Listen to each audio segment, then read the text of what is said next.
The Oklahoma City Thunder built a juggernaut of a team, one that can dominate on both ends while simultaneously enraging fans with their hyper-physical defense and unethical flopping on offense.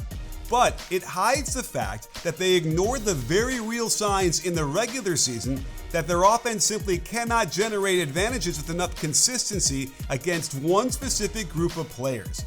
The Spurs are the only team in the world that mixes a bunch of hyper-athletic and aggressive wings and perhaps the all-time greatest defensive center we've ever seen. For example, too often they don't execute enough with 5-man movement and screening, running this set way too high as a simple step-up screen gets jammed by Wemby with no room near the sideline. While a short roll isn't a bad idea, Hartenstein is having to be a dribble drive artist 20 feet from the hoop, and the lack of flow to their offense means Castle has no problem sticking to SGA and being the main reason SGA is having one of the worst shooting series of his career. It's simply not good enough to have Alex Caruso try to drive baseline on his own and think one pass to the wing is all they need. Castle closes smartly to the side to prevent the one more pass, knowing he's got Wemby in the paint to support a possible drive.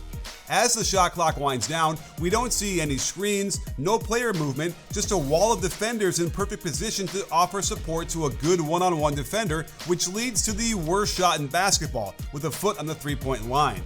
While this one actually went in, the Spurs are more than happy to live with it, as we will see Will Hardy give the D a thumbs up anyway.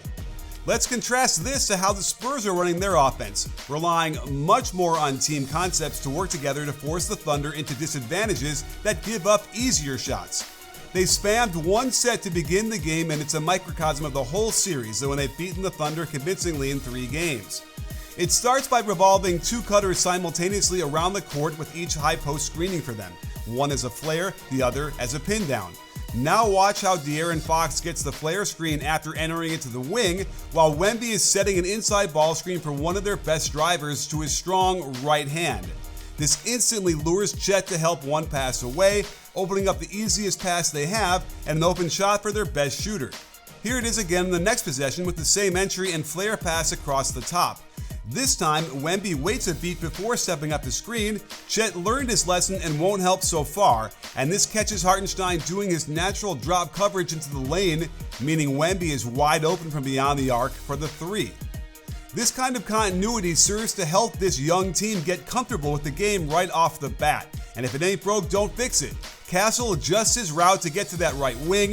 Champagnie doesn't even set the flare screen for Fox, but now they use the intense gravity of Wemby's roll towards the hoop to pull Hartenstein out of the way until Castle can gallop all the way to the front of the rim.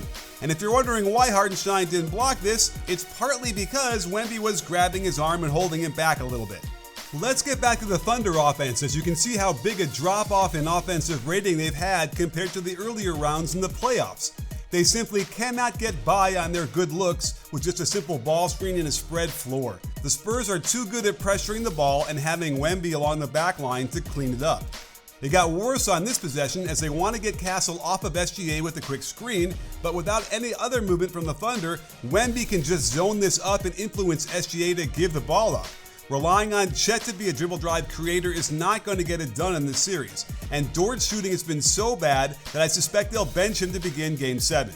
This is almost the exact same play, and if they want to try it tonight, I don't think the shots will be any easier. It's stagnant, it allows Wemby to guard Dort and zone the block, and then lure him into a strange diagonal drive to the nail and almost impossible fadeaway over the Frenchman.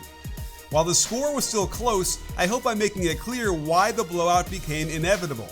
And there just seems to be too much confusion on some of these plays, as Daigneault can't seem to make clear what he wants from this sideline out of bounds play. And we can see Jalen Williams holding up his hands in frustration as well. And even though it is zoom, everyone starts too high up on the floor and the angle is too flat. So it's easy for Harper to jump and switch this, and even if this pass was on target, what would Caruso do with Wemby creeping up right behind him anyway?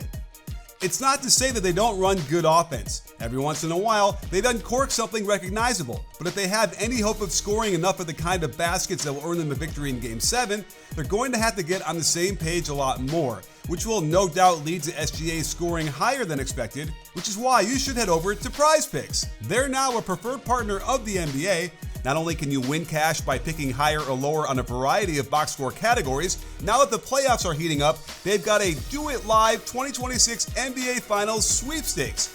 Pick live squares during the NBA playoffs and you can win a trip for two to the NBA Finals. To enter, you just make a $5 lineup with at least one live NBA player pick during any part of the 2026 NBA playoffs. Live player picks are picks made after a game is already in progress. My favorite thing to do is flex play, where I don't even have to nail all my picks to win. These are my 3 picks for tonight's games, and if I make it a flex play, I don't even have to nail all of them to win money. Download the PrizePicks app today and use code CLNS to get $50 in lineups after you play your first $5 lineup. That's code CLNS to get $50 in lineups after you play your first $5 lineup. PrizePicks, a preferred partner of the NBA. Let's quickly look at some of the sets that are working for the Thunder. Here they run Spain pick and roll when McCain comes up to backscreen the ball screener's man. SGA's gravity draws Wemby to the ball, leaving a 2-on-1 on the weak side, and Dort hits one of his only 3 balls of the series. Out of the double high post horns alignment, they run zoom with the pin down in the corner into a handoff. Notice how the screen and running start gets SGA a 2-step head start into the catch. And once Cornet has to step to the ball, there's no way to stop the lob to Hartenstein. They run the same play, be ready for this in Game 7, and while Harper does a better job to shimmy through the obstacles, it still gives SGA a small advantage into the middle of the floor where he can do his little dream shake into the turnaround and fall away. Here it is with their best angle yet. Notice how the screen is set higher than the high post, which means SGA can receive the handoff going downhill towards the basket. This collapses the defense so much that it doesn't matter if the skip pass isn't great, Caruso still has a long closeout to attack. Beauty of a skip pass to the left corner gets a decent look, but the whole scrambling of the defense allows Chet to muscle his way past Vassell before tracking down the miss.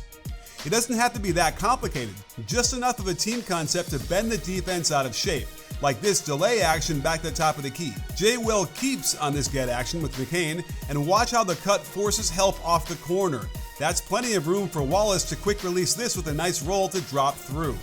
But the Thunder kept settling for bad offense and worse shots. It's too easy for the Spurs to defend the simple high pick and roll and lure the roll pass, where they're more than happy to let Dort shoot threes with a hand in his face until he can prove it. Without any side-to-side movement, the defense isn't challenged and in perfect position to defend, as I can't believe this was the play they wanted to run out of a sideline out of bounds with a short shot clock. And SGA can't be impatient with these kind of defenders on him.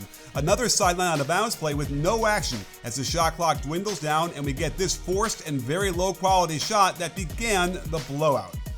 So there you have it, sports fans. The Thunder are no doubt favored to win and have played much better offensively at home, which is going to be a big key. And running good sets is something they can control. So be on the lookout for plenty of that horns action that gets SGA pin downs into handoffs, since it's the only way he can break free enough against the sticky defense of the San Antonio Spurs.